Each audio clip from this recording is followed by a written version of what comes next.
Welcome back to Bite Size Book Reviews. Today's book is An Artificial Night by Seanan McGuire.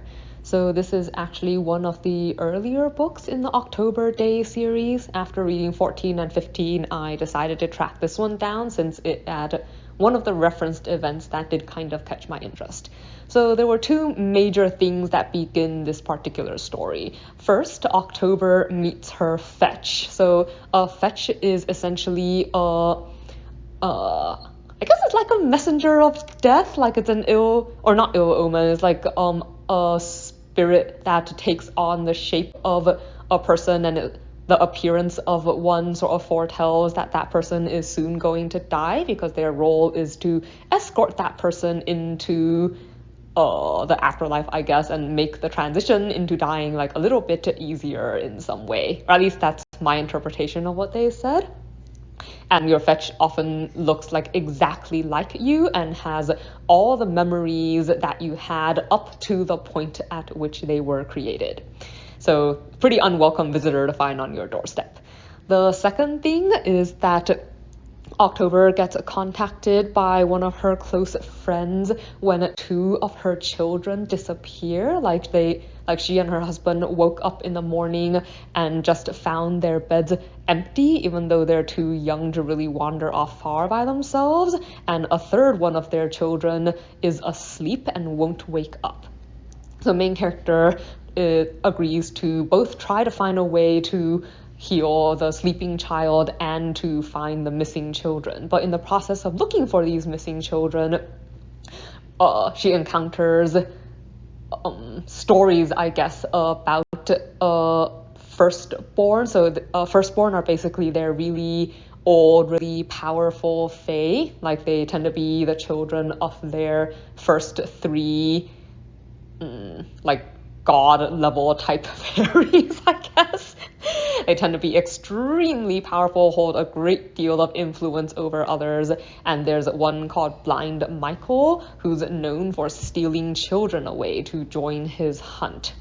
So this book is her essentially trying to find the kids and dealing with Blind Michael, but this is a pretty difficult task. So something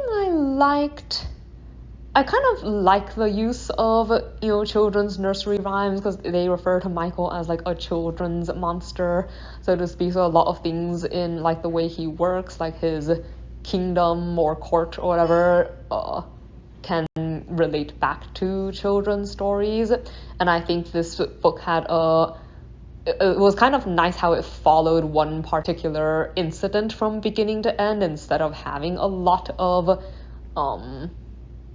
leftover stuff from previous events. I guess I'm just comparing it to the later books because there was so much history by the time you hit the later books that a lot of the things that were happening to the characters and stuff sort of hinged on previous happenings.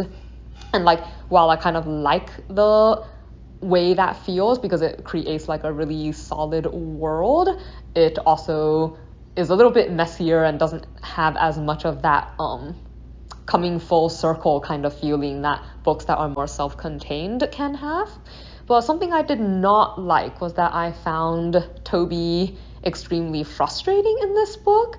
Like, it was referenced in later books that she didn't care enough about her own life, and I thought it was really, really obvious in this book, and she gave up on things too easily, and I felt a bit like she wasn't very smart, I guess. It's kind of like when someone says, oh, you can only save A or B, like she just gives up and picks one. Like, I prefer the kind of character who fights really hard to save both, or at least tries to think of ways to do it. And I think this story, it does seem like a bit like book 14, where there were no plans when you go on this adventure. Like, you want to go save someone, but she spends almost no time actually thinking about how you might do it. It's like she gets shunted along from event to event and follows the flow of things until the very end where it's time to do battle with the bad guy or something. So yeah, I think I find that kind of character a little bit frustrating. It sounds like it's one of the things about her that she grows out of and that changes through her character development in the series, but in this particular book, I found it really frustrating.